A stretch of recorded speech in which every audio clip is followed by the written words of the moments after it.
So we're set? Mm-hmm. All right. Thank you all for coming. Amy, particularly. I mean, is it Amy or? Emma. Emma, I'm sorry. Okay. Thank you, Emma. So, and Joe. I made it. So this is a little bit of a discussion. I've been asked by Jeremy to do a little backtracking discussion, and my name is Ray Wisman. Teach here. I've taught a 455 class, which is analysis of algorithms. I know that Jeremy's had that, and we go through a lot of the things I'm going to talk about today come out of that class. In fact, just about everything I'm going to talk about today comes out of that class. And I think, I wasn't told this, but I believe that part of the reason you're interested in this is because of the programming competition. Is that right? Okay. There's a number of things, and how many of you have been in the programming competition? So, okay, let me just explain a little bit, and that'll kind of help you understand what I'm going to tell you about today is related to how the contest works. And one of the key things is, and Jeremy can correct me on this if he wants to, if it's changed, but what it used to be is that you were given a set of problems, and whoever turned in the correct solution in the least amount of time wins. So it's sort of like a golf score. If you turn in solutions that are incorrect for any reason, you lose that amount of time, so it works against you to turn in incorrect solutions. Well, where can incorrect solutions come from? They're wrong, give you the wrong output, or you might have a correct solution that just takes so long to run, it doesn't finish. I think it's 60 seconds CPU time is what they give you. They give you about 7 problems, 6, 8, 7, 8, 9, 10 problems, it varies. But they'll almost always give a problem that you can't complete if you try to solve it brute force. So it's pretty fair? Okay. And there's a number of ways, and that's what I want to talk about is, again, I was asked to do backtracking, and I thought there's a couple things that you need to understand about algorithms in general. One is the complexity. So if you've talked about Big O, Big O? Okay. Big O, good. We'll start there. I don't know if you can get a shot of this part up here. Yeah, it's in camera. Yeah. So if you can see that, and It can see how both wide sides. are you getting? Just the screen, or? It can see both sides, like this side Okay. and that side. Good. Good. So if I write over here, you're good. Okay. Then this is what I suggest you do, and some of this material has been borrowed, shared from other sources. Some of it I created myself. So you may want to, you find it probably most advantageous to review it if you get that URL. Let me write that up there since there's an easier URL.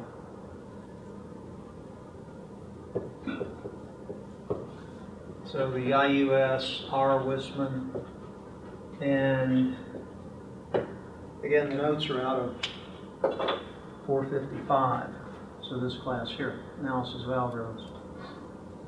And the material we're going to talk about, I'm going to start with something called dynamic programming. It's not related at all to backtracking, but it does have some important elements that we can talk about. And you're probably all familiar with Fibonacci. And if you look at it, what it has,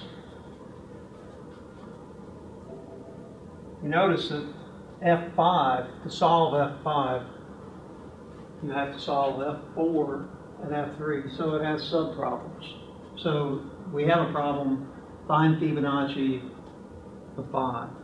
And it has this recursive algorithm. So it's a recurrence, and the kinds of problems you would have in a programming competition, they're either going to be solved using iteration or recursion.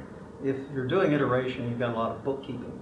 and you're probably not going to solve it correctly. You might, but generally, in general,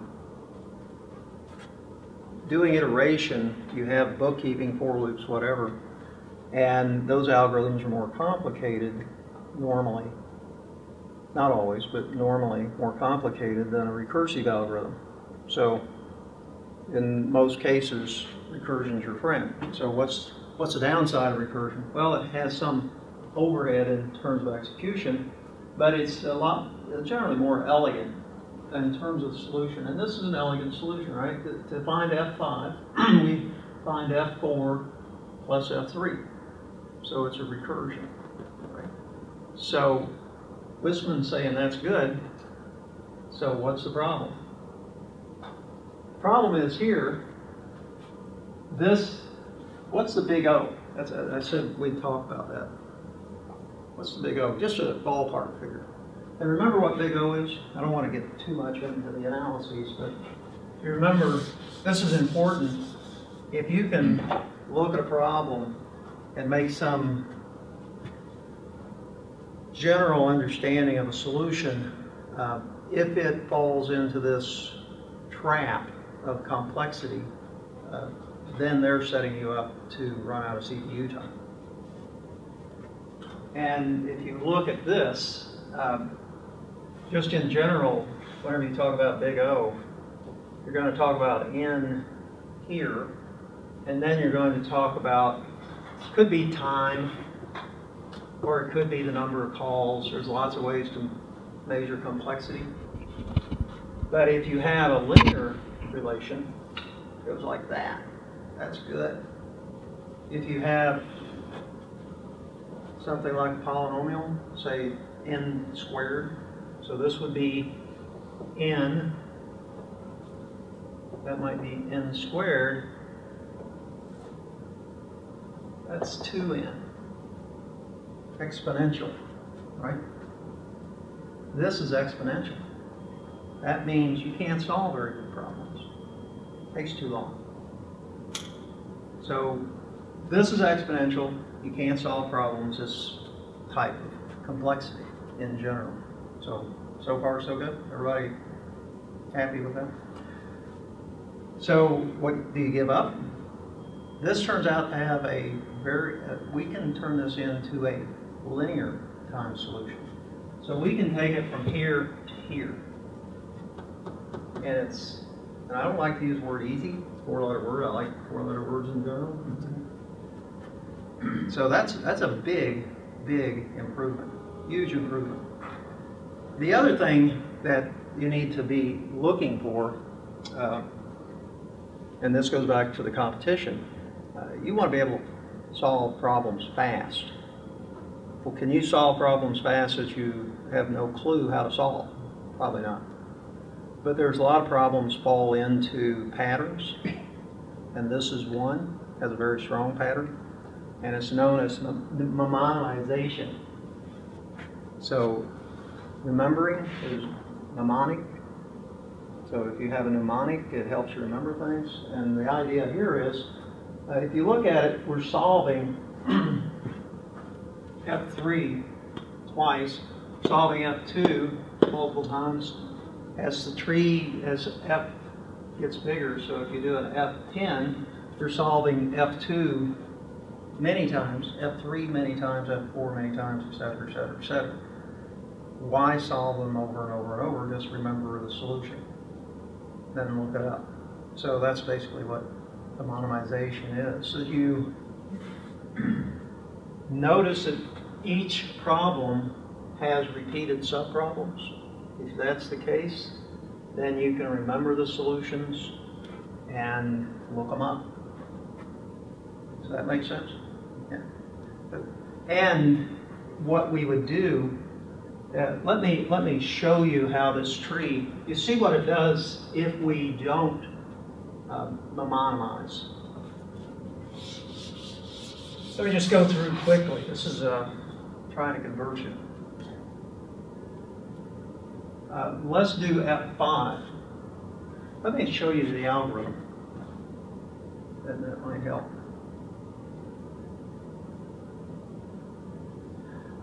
This is a general algorithm. This is one that works well for, or it works, period. Let me just show you, prove that it does. F6, so Fibonacci of 6 is 8. Fibonacci of 8 is 21. And they blew out the accuracy, I guess, too big of an integer. So this algorithm will calculate, and it uses recursion, so it's still a recursive algorithm, but it's going to calculate it linear time. So instead of doing exponential time, it's going to do linear time. So how does it do it? I'll generate 3. So for F5, just go through this. What we do, and this is JavaScript, so it has dynamic arrays, and if you haven't created the array entry yet, so we first seed the array. The first 2 values are F0 is 0, F1 is 1. And then to do F5, so now we do call, we do one call, F5, and we check. This is, remember, the definition of Fibonacci is just F of n is equal to F of n. I want to make sure I'm doing the right order here. Same ordering. Where we have F of 0 is defined to be 0, F of 1 is defined to be 1. So this is O of it. O of 2 to the n. This algorithm is. This algorithm doesn't look that much different. Is O of n. Okay. There's no applause, right? This is a big deal, right? So how does the recursion work? So for this line, what do we do? What are we checking? F5, Fibonacci of 5. We have an array called F, and we're going to check, is it null? Well, what is the entry that we're checking? If n is 5, we're checking 4. So it's null, right? So what do? We do F4. See that? Where does that take us? N is 4. F3 is no. So what do? We do F3. We'll calculate Fibonacci of 3. So now N is 3. F2 is still no. So we calculate F2. N is 2. F1 is null? No, it's 1. No. So what do? We now go here and we check. Remember, it's N is 2, so we check F0. Is it null? No. No. So now we have F of 2 is equal to, got to keep all these in our head. Remember, N is 2, so F of 1 plus F of 0. So now what do we have? We have a value for F2 of 1. We calculated that. And we do a return, right? So we return the 1. Where do we go back to? That's that stepping stack. We're going to go back up to here. And remember, this is where it gets kind of hard to follow. We'll return 2. Remember, N was 2 here, so now it's going to be 3 here, I think, if I'm doing my math right. I'm going to bail on doing math, getting the recursion all in my head. This will return a result for F of 2, and we'll have F of 2 plus F of 1. Yeah, so it is 3. So F of 2 plus F of 1. So we'll return 3 for this. For this, we'll return 3 plus, that would be 4, I think? Yeah. And for this, we'll return, I think it's 5. So without going through all the stack, again, I don't know how much time you want me to spend on this. This is usually crammed into about 2 weeks, so the lecture I'm giving. So I need to speed things up just a bit. But what you see is we're done with the recursion. Right? We've solved the problem, and it's done in a tree that just goes one side. We never do these. How come? Because what's this? What's this side over here? F of 3. F of 3. So we've already solved these. We look this up over here and we return 3. So we never even go here. You see that? So that's the payoff. That's generally what we can do. How applicable is this? Anytime you have repeated subproblems that you're solving over and over and over and over, you can use it. Right? It's not hard to do. So this is a pattern.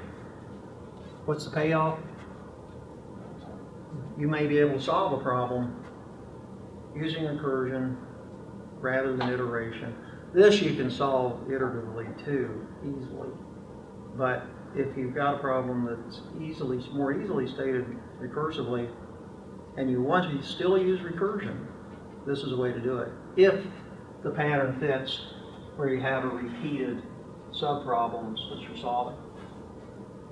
Make sense? Okay.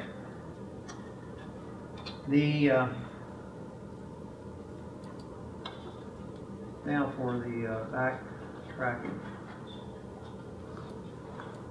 And there's a lot of ways to do backtracking, a lot of problems that are solvable using backtracking. I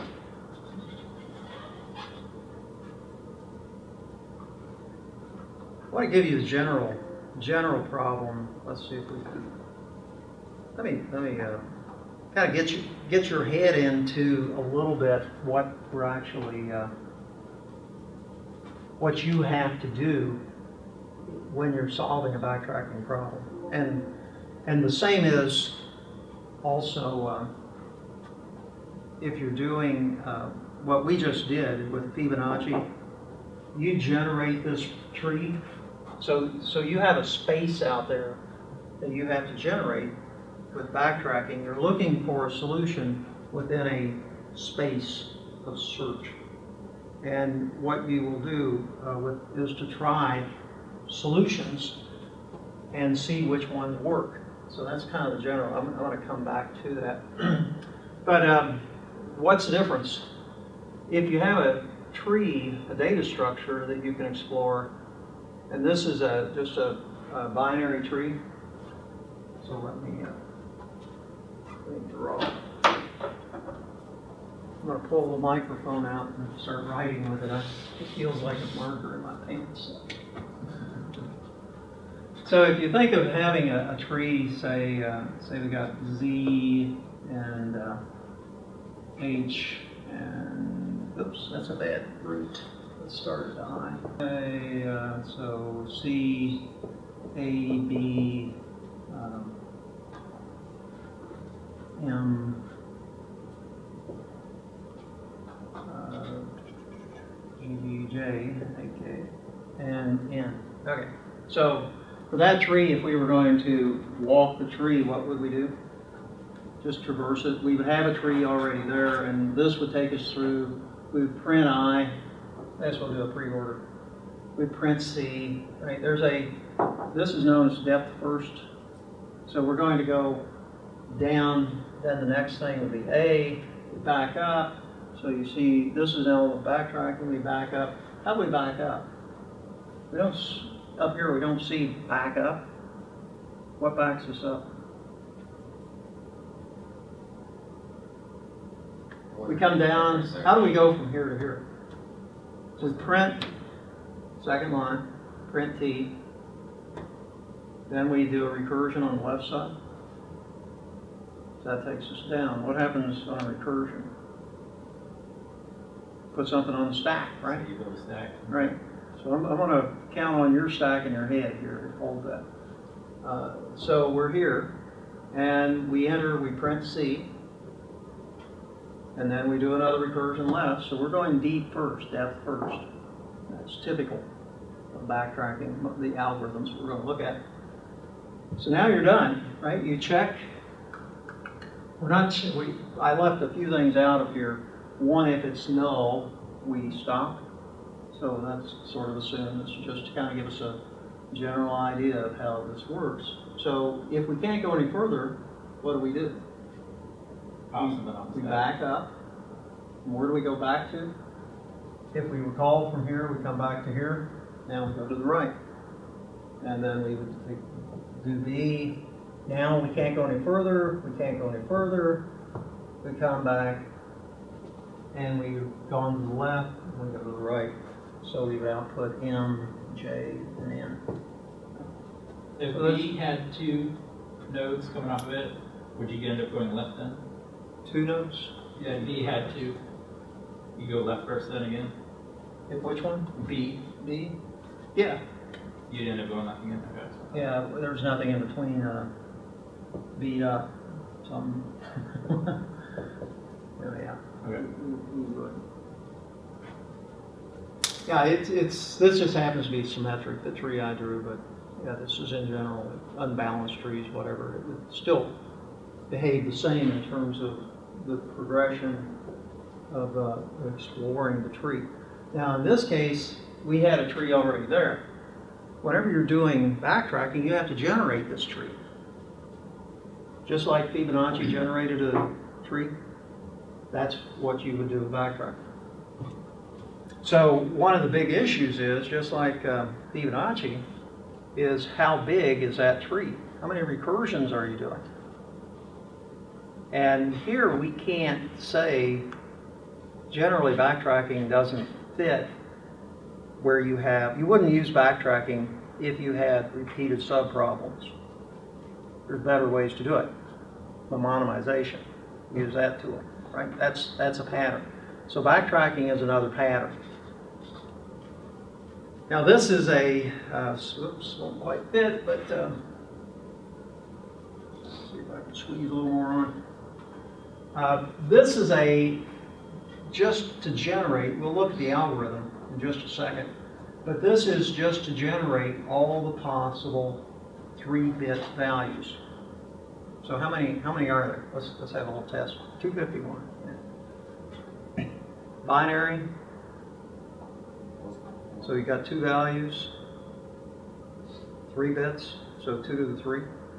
That's how many different 0, 0, 0, 0, 0, 1, et cetera, et cetera, et cetera, right? So there's 8 of them. Now, how many recursions do you have to do? I don't have flashbacks here. Run out of the room, Jeremy. This is how you can determine the complexity. You can do it just like that and get a ballpark figure. Just by knowing how many, in this case we have a branch factor of 2 and n is 3. So you're going to have 2 to the 3 at the bottom. That's how many times you've had to branch as you work your way down. Because we're changing the size of n. Right at the top, there's 2 to the 0, 1 recursion. You branch by 2. Now you have 2. You branch by those 2 by 2, 2 to the 4, and you branch again. So what's a good estimate of the complexity, Big O? 2 to the 3. In general, 2 to the n. Right. So you only need 2 things: the branching factor and the height of the tree.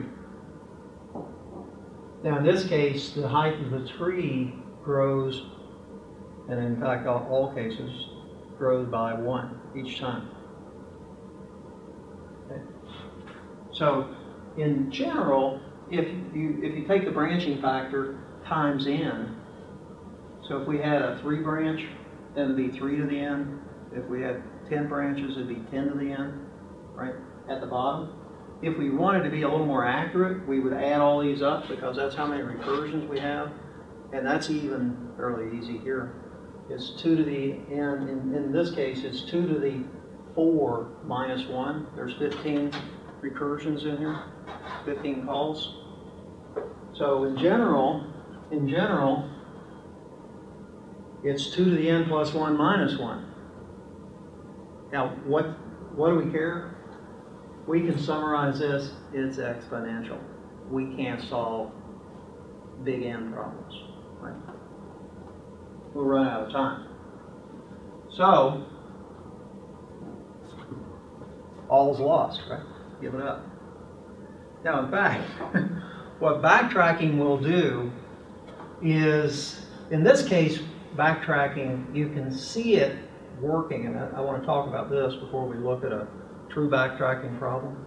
What backtracking will do for us is reduce what we have to look at. So keep that in mind. That's all backtracking does. The space is still just as big. So this space, this is the space that we have to potentially generate and search. So just in general. And all backtracking will do is reduce the size of the space that we examine. So there's a solution out there that we're looking for. And we'll look at a very specific example. I think one that will resonate a lot better than maybe this. This isn't all the way full bore, but it does give us a model, and this is the important thing. It gives us a model or a pattern that we can use to solve other problems with. That's what we want. You don't have time. People get their names written in the textbooks forever if they solve a particular problem. You're not going to be able to do that, probably 8 of them in a competition. So you need to have some resources and some understanding of how to solve particular types of problems and recognize when you've got a problem of that type to apply. Hopefully you've got a little toolbox that you can pull out some patterns that you've solved, that you understand how they get solved. So this is again, backtracking is just a method.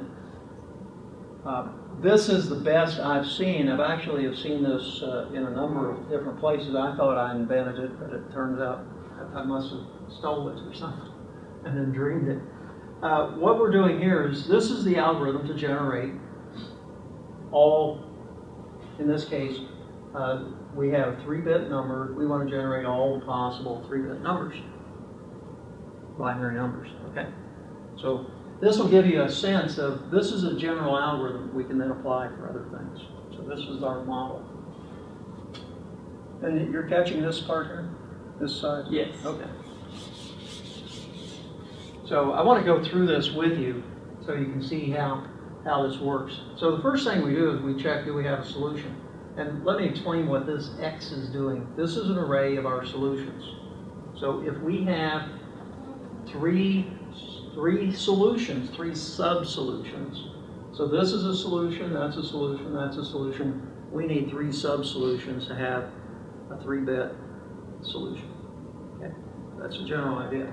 So this line is always, do we have a solution? If it is, we'll print it. Otherwise, what we're going to do is this. And remember there's a return down here? Just didn't write it. So what do? This sets X. This is a possible sub-solution. In this case, it will be. So we set X to 0, and we set, I'm going to keep track of our X. This is our big X, bad choice maybe, but this is X1 is equal to 0. So I is initially 0. So xi plus 1 is x1. We set it to x, which is 0. Okay? And then what do? We recurse. What do we pass? We pass the big X array, and we ask, do we have 3 sub-solutions? No, we only got 1. So what happens? We do the else. This is a new for loop, right? Recursively. So what's this little x? We're doing it again. It's 0, right? What's I? I is magic. in the sense that I is always, in this case it'll be 1 because we had one subsolution. So I is 1. So we'll set x, big X2 to 0, right? And then we recurse. We pass. We've only got 2 subsolutions, so we do this. This little x is 0 again. What's I? It's now 2, so I plus 1 is 3. So we'll set x3 to 0, right? We check. Do we have 3 of them? We got 3 subsolutions. Write it out. So we write out 0, 0, 0. Now here's the important thing for backtracking. What happens? We do a return. Where do we go back to? Where we came from. What do we do here? We increment x to 1. Yeah. Now which of these is going to get changed? Yeah. I is now back to 2. So we're going to change I plus 1, which is 3, to 1. We've generated the next solution. Everybody see that? This is the subtlety. Now, where's the backtracking? We had 0, right? We printed the result. We hit a return. We come back to here. I is 2 because we had I plus 1, right? So I is 2. X was 0. We come back to the loop. X becomes 1. I is still 2. So we set x2 plus 1, x3, 2, 1. So this comes off, and we get a new value. The recursion is what did the backtracking, right? The return from recursion. Everybody see that? You'll see it better. You won't get. You're not off the hook. This is the key. This is the key to backtracking. Is that I is going to, this X array gets passed in. It gets passed in. So what happens whenever you return? It goes back to its previous value, right? On the stack. So if we back up, if we do another return, it goes back from x3, x2, x1, x0. Right? They all disappear on the stack. So that means that we build new solutions as we go recursively in. We take them off as we come back, and we can generate a new solution, a new subsolution. Okay. That makes sense? Okay, so this is again our model. Let's drill in a little bit here. I'm going to skip the generic because it's a little hard to follow. It's too hard to follow. Okay, this is yeah. I'm going to ask you a question. If you had a change to make, so 11 cents, you were asked to make a change of 11 cents. What would and you had quarters, dimes, nickels, and 1 cent pieces. How would you make it? So you got 11 cents change to make, and you've got whole piles of coins, 25, 10, 5, and 1. Dime and a penny. Yeah, that's the optimal solution, right? But you could give 11 pennies, or you could give 1 5 nickel and 6 pennies. You know, there's lots of possibilities. What does backtracking do? It will find, it depends whether you stop it or not. If you let it run, it'll find all the solutions. Yeah. Well, wouldn't it break down first at 11 pennies, then break down, like, it would recurse back 1, see if it could get rid of 1. Then Yeah. it couldn't break that one back, so it probably got 5 cents, and break that again. Yeah, you're thinking right down the line. We're going to use this example, which will show you how dependent some of your choices are. But it'll also, I think, better show you how backtracking works. The previous example where we just generated the 3-bit numbers, that really didn't capture backtracking. But it gives you a similar algorithm.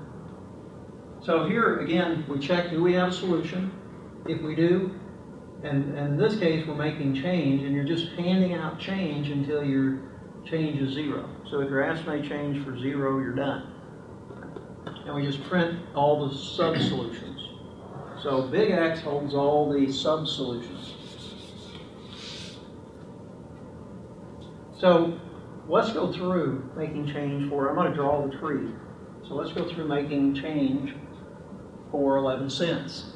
So we have 11 cents, and we ask, change is 11, what's X? What's little x? Change is 11, what's little x? We've got a for loop here. X will be 25, then 10, 5, and 1. So what's little x? 25. Yeah. So 11 minus 25 is greater than 0? No. So we don't do that. Right. So what we've done here, we've checked, is that a viable solution? If we were doing brute force, we would go ahead and generate that. But we're smarter than that with backtracking. We ask, will this solve the problem? Is it viable? If not, don't do it, right? Save yourself the time. So we're not going to go down here. We're not going to have a call that says 25 down here because it's a dumb thing to do. Waste time. It's never, doesn't matter what we do on down here, it's never going to be a solution. So forget it. For 10, X gets incremented to 10. So now, what's the difference is 1. That's greater. So we're going to say, let's set X, let's see if I can keep all the balls in the air, set X1 equal to 10. And we recurse. Right? So now we've got a sub-solution of 10. Where do we go? Is changes 1, right? So 11 minus 10. So change is 1. So we don't have a complete solution yet. So we check. X is 25, little x. 1 minus 25. Can we do this? No. Don't do that. We try 10. No. 1 minus 10, not greater than 0. Or equal. 5. Nope, that doesn't work. 1 works, right? So we make X2 a solution, sub-solution, right? Good? Make sense? And we recurse. So now we have 1 minus 1. We've got a solution. Right. So write it out. We do a return. Where do we return back to? We return back to within this for loop. We're already at the end of it. We do another return. So I'm going to leave this here, but we back up to where? Right. This was at the end of the for loop. Right.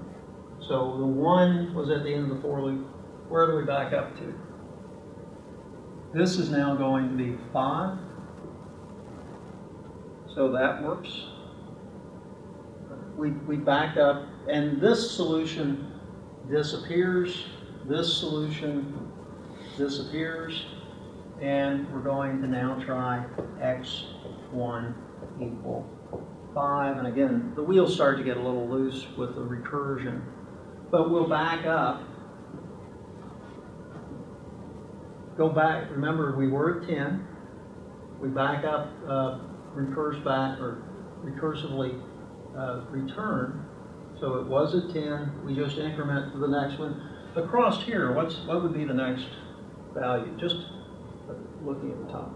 Yeah. This is going to be 25, 10, 1. 25, 10, 5, 1. This potentially would be 25 if we had if we were making change for $1 million or something, right? 10, 5, 1. That's the space that is out there, maybe. What we're doing is saying, we're not ever going to do this because it'll not a viable solution, right? This says, don't try it if it's not viable. If it'll never lead to a solution, don't even try it. So that's what we've done. We've gotten rid of all this extra that brute force would have us look at. So far, so good. Questions? Okay. If we reverse these numbers. So let's see. I'm going to put that up there so we can keep track of it. So for each x an element of 1, or let's be a little more mischievous here. Let's say 5, 10, 25. I don't want this tree to be insane here.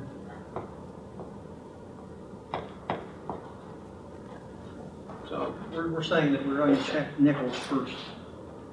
So what's the solution space then? So forget this again. Tell me if you have a glare. Is that okay? Good. Bump it down a little. So let me write that so we can keep track of it here. So 5, 1, 10, and 25.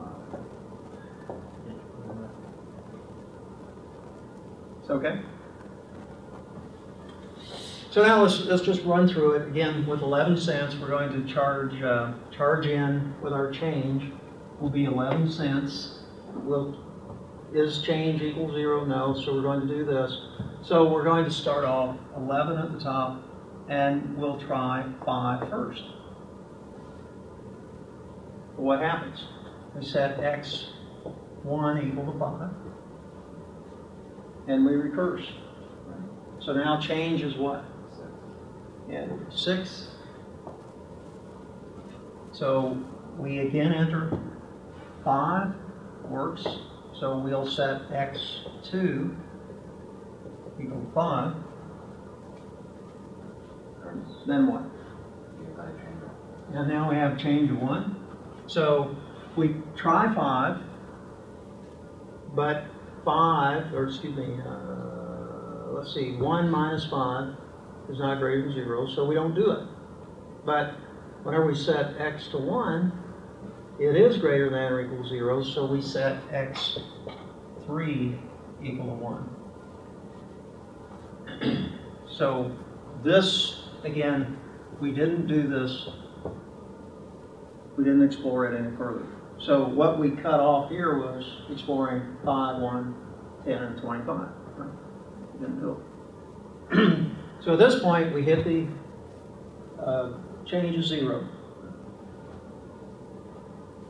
We do a return. What happens? This is what I'd like for you to see.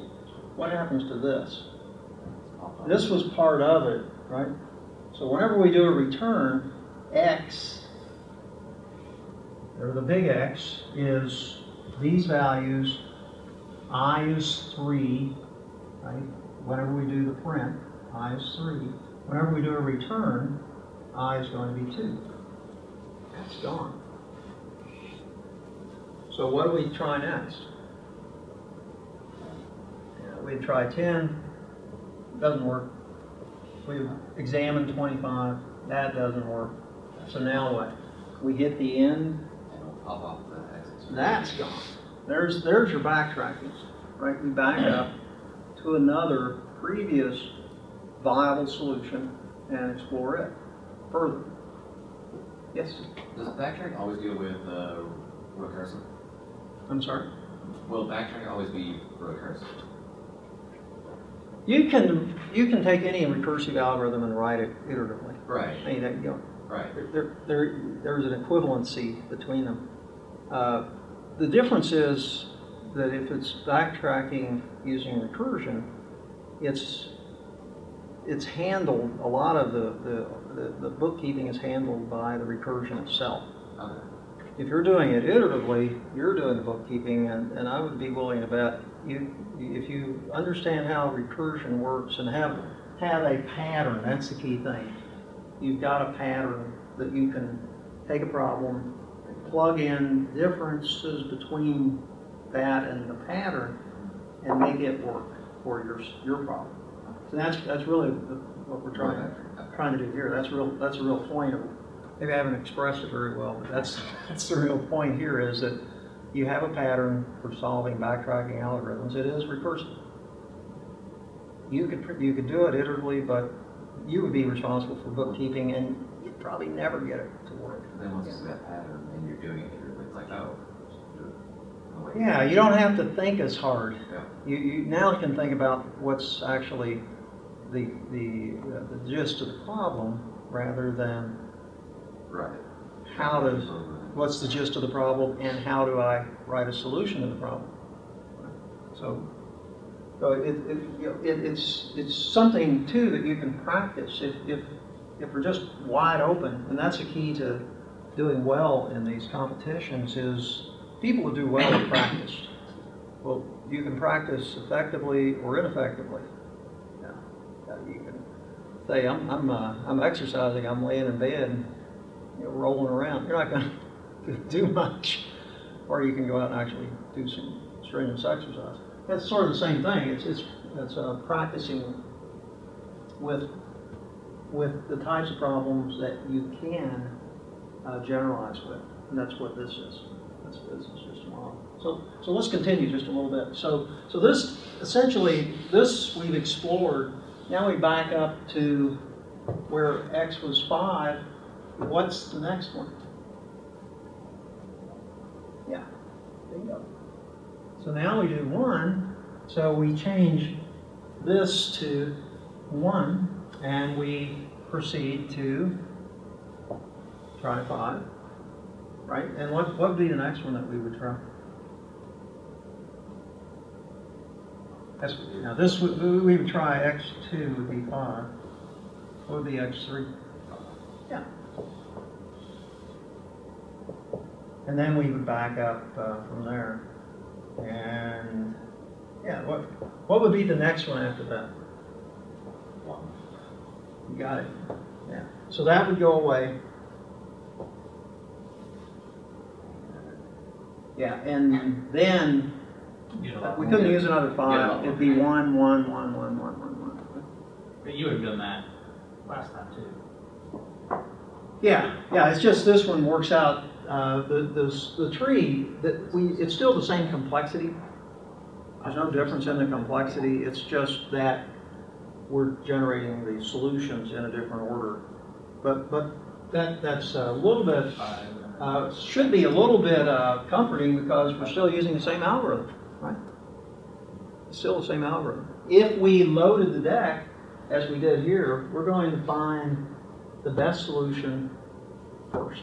First solution we find, we'll use the best being defined as use the fewest coins, because this would give us a 10 and a 1. And the fewest coins is 2, right, for a change of 11 cents. If we just reverse this, what would be our first solution? The most. Yeah, 11 pennies. Now, that's usually not a big issue. You may not know which one comes first. The complexity is still the same. Potentially, you have to explore. Potentially, backtracking is no better than brute force. It offers the potential to be better than brute force. Okay, that makes sense. Okay, now for the quintessential backtracking algorithm. And hopefully this will sort of put a cherry on top here. We mix this in, and this is what the now that you've already figured it out, I'll tell you. This is what the solution space looks like. This would be the solutions that we generate with that algorithm.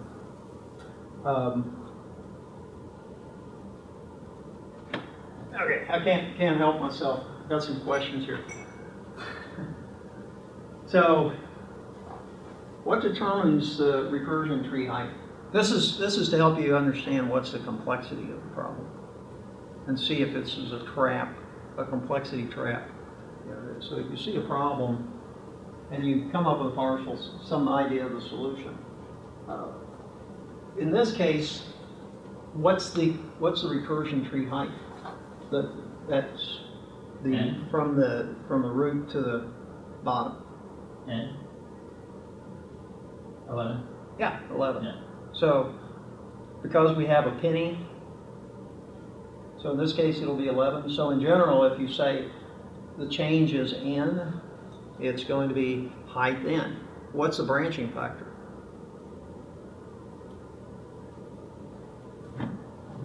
It's not obvious from this.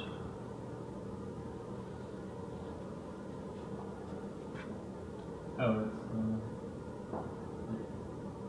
we had 20, oh, you're not, this one here, you only have 10, 5, and 1. Yeah. Okay, so Oh, 3. what? Which one? Okay, this one. Oh, well, that's what got generated. You know? Yeah, oh, we're yeah, talking. 'cause We're talking about how bad could it get? 4. Right.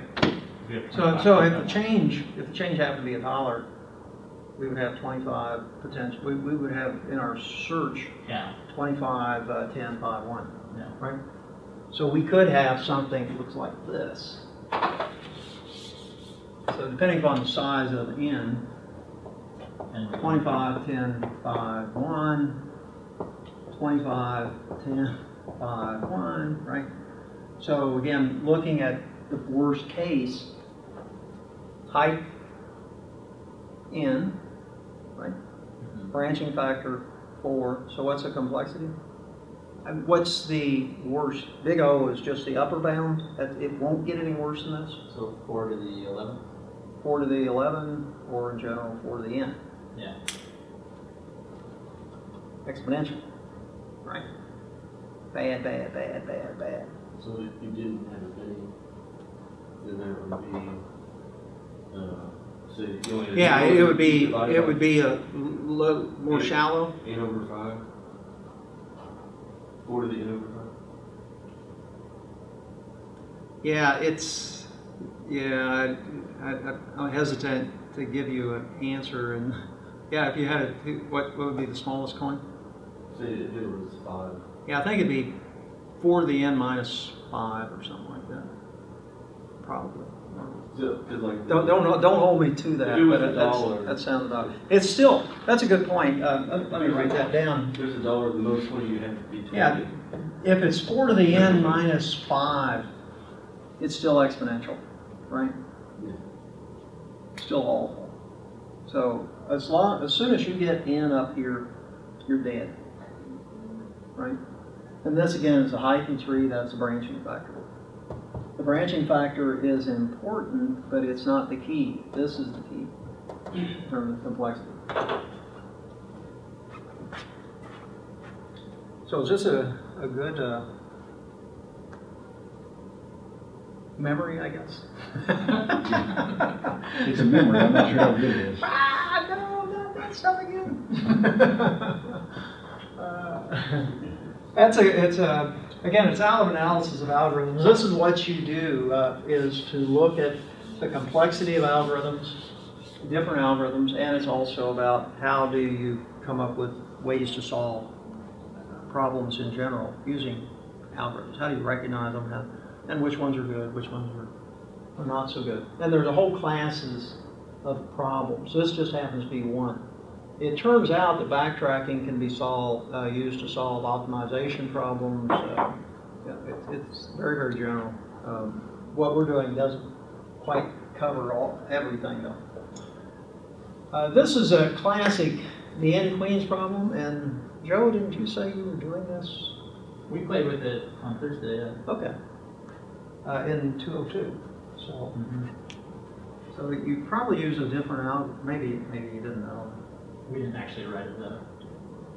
Well, the Queen's problem is based upon the fact that you have a symmetric board, so a 4x4.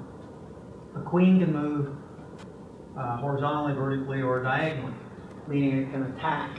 So this problem is to place for a 4x4, place 4 queens in non-attacking positions. So this is one solution. Now the way we're going to organize it is, if you're in row 1, we put a queen in column 2. So this, all we really need to keep track of is what column we put them in. The row, we'll just increment through. So a good question is, could you solve this by brute force? I don't know an algorithm off the top of my head, but, and if you did, let's see if I can zero in on this. Let's, so virtually any problem you can write an algorithm to solve it in brute force. You know, if it's a search, that again, what we're looking at is a way to reduce the scale of the search. Maybe, potentially. So, first question here, kind of warm us up to this. Where can we place a queen? So this conflicts. This queen can attack this queen. So if we place this one first, and then this one, where can we place in row 2 a queen? If you got a good memory now. Can't place it here. Can't place it here, right? So it gets attacked here, it gets attacked here. So we can place one here. This queen can't attack each other. Well, this queen, when we place it, it can be attacked here or here. So that's not a viable solution.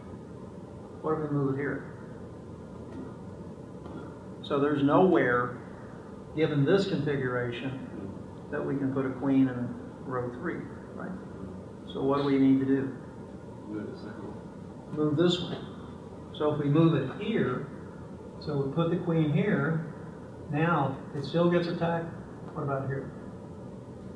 Queen here, queen here? It's okay. Right? So we would go to the next row. Yeah, turns out we can't. So if we were going to do brute force, and we only place one queen per row, so we don't put all 4 queens on this row, so we only place one queen on each row, how many possible solutions do we have to examine? Brings you 4 to the 4th. 4 to the 4th. If you were going to say, remember, n queen's problem, it would be n to the n, and it is an what? Exponential. Right. So right there we see problems. We can't solve brute force because what they would do, those people that come up with these problems for the competition, are they not, you think they're nice people, Jeremy? No. They create problems specifically to challenge certain solution that you might submit. And there's almost always, I don't know if there, I assume there probably was one. This time, most recent time. And you went to 2 different competitions. 3? Yeah, the 2, one UVL UK and one down at probably all 3 had a problem that you couldn't solve brute force. Oh yeah. Yeah. Yeah. So if you're going to have be in the competition, you need to be able to either recognize and say, I don't know how to solve a problem like that, or be able to attack it with certain canned patterns that you've seen before. So it's again, even with this condition, right? We've conditioned this by you've got to use separate rows. Even with that condition, it's still exponential. It's still it's bad, bad, bad. So this is a solution. And let me just explain the algorithm without, I'm not going to try to go through the algorithm like we did with the change. I think you kind of understand how the backtracking works. And now I'll give you some pictures to look at. We'll talk about that. What I want you to see, and I don't know if you remember that, completely, but the general algorithm is that if complete solution, so if we found a complete solution, we're done, print it. Else we generate using a for loop. So for some, in this case we're using column, but for some sub solution. So in this case, 1, 2, 3, 4, these are the different columns that might be a solution that we're going to check.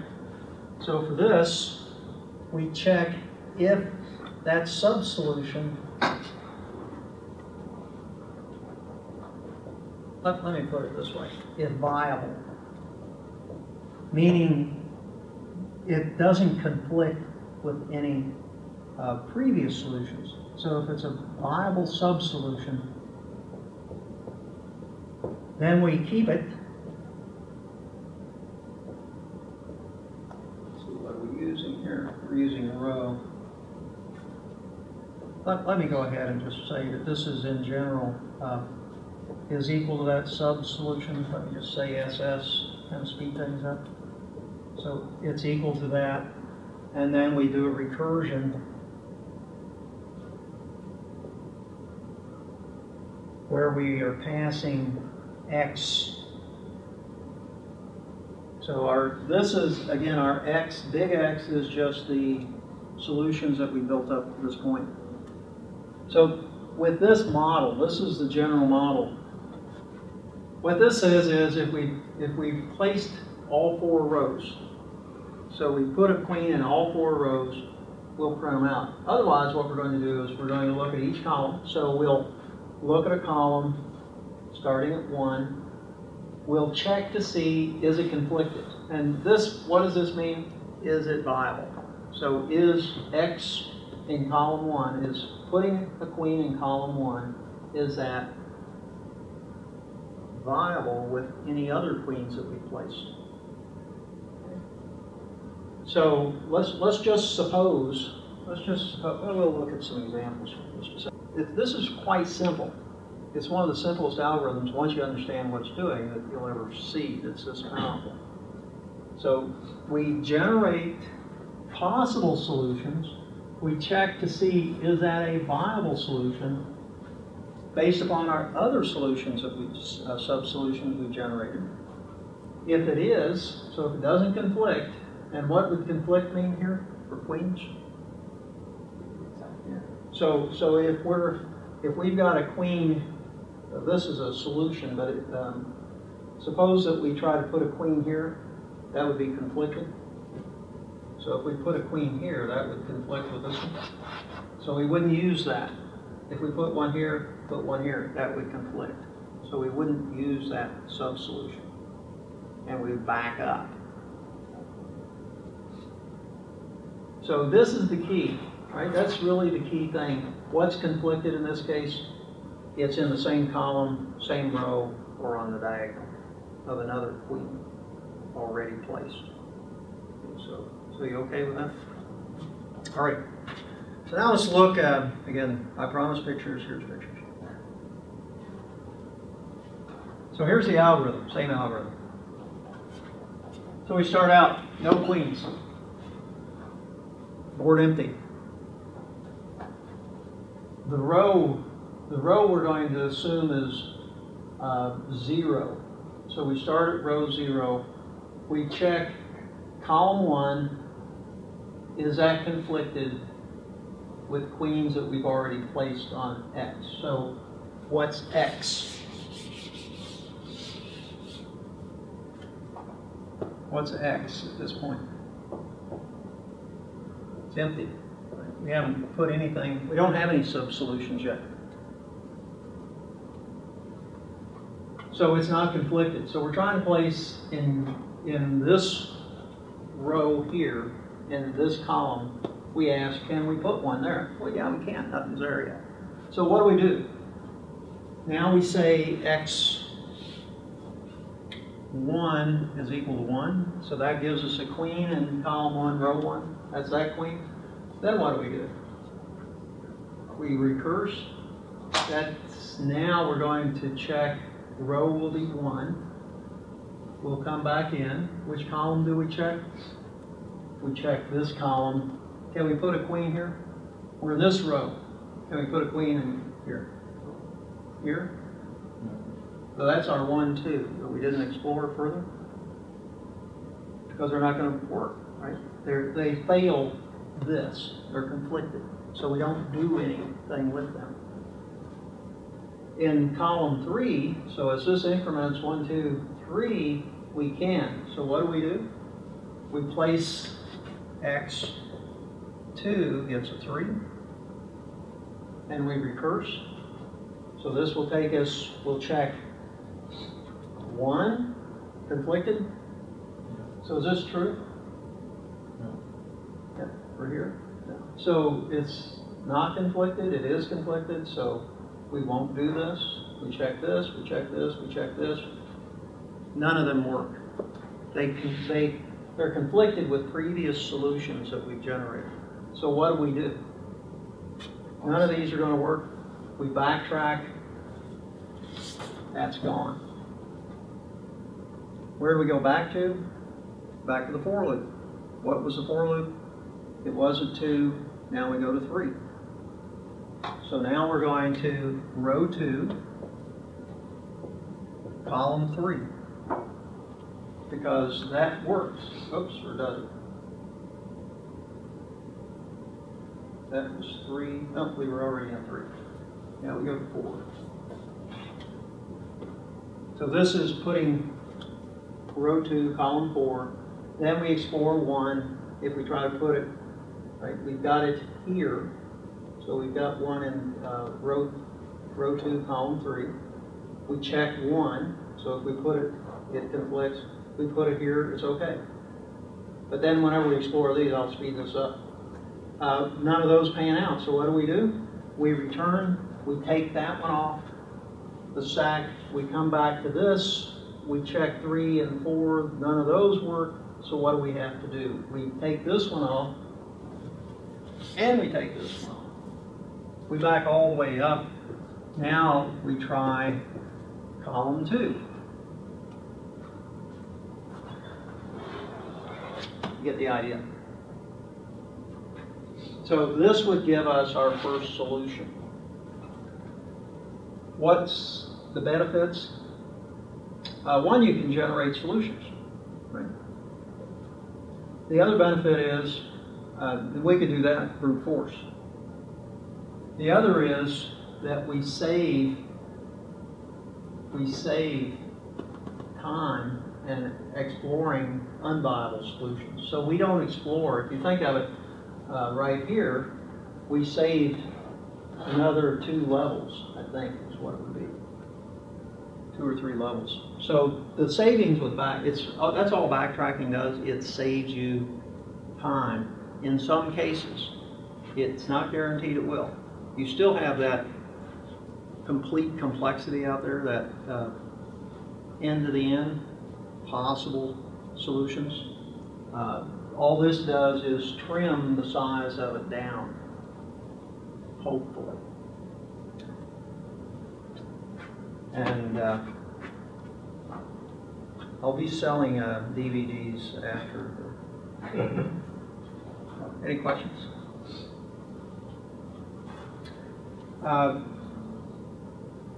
There's quite a few other types of algorithms that have patterns. In fact, there's courses. I'm looking at a course right now. It's, forget the name of it, but it's one of these mocks. It's out of Vanderbilt University, but it's on pattern programming for Android. And what they're looking at is how to do multi-threading and things of that sort using patterns. So particular problems recur over and over and over. Doesn't matter what you're doing, you're probably not the first person to solve that problem. So if you can find a book, and I don't have one off the top of my head, that didn't come well prepared, I suppose. But one suggestion I would give you is to look for a book of patterns. And hopefully you'll find something like this that will very concise. Once you understand how it works, it's generally applicable. And that's what one thing I encourage you to do. So look at this and see the algorithm for the 8 queens, or the n queens, is virtually identical to making change. And there's a whole class of algorithms. Once you understand how they work, you can apply them to a broad set of problems. So, okay, well, thank you for your time. Thanks for listening. Staying awake. Yeah, thank you very much. Question? Yeah, are there any types of problems that you know of where this is applicable but not effective? You know, where it would not produce the actual search space? Well, yeah, we actually sort of kind of looked at one. So it's where you don't have any criteria to exclude solutions. And let's see. If you look at this one, we didn't test to see if it was a viable solution because there was no test. We wanted to generate them all anyway. Yeah. The only difference between this algorithm and the 8 of the n queens and the making change algorithm is there's no if test here. I wish I could put them both up side by side so you can see, but there's an if test in here that essentially says, is this a viable solution? So if you can't write that, you've got a brute force algorithm. You want to generate every possible solution. That's what we have here. So that's what I mentioned, I hope, that at the beginning, this was not a true backtracking algorithm. Because backtracking algorithm, it kind of hold this in your head. There's no if statement. And then the generic version, yeah. If statement. Is this viable? So that's the key. That's the key part. Otherwise, it's the same algorithm. It's almost exactly the same algorithm. We're just cutting out a whole bunch of extra possible solutions because we know they're never ever going to pay off. They're not going to work.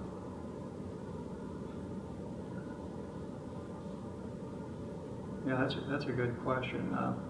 And this the previous solution again. If you remember that's the test.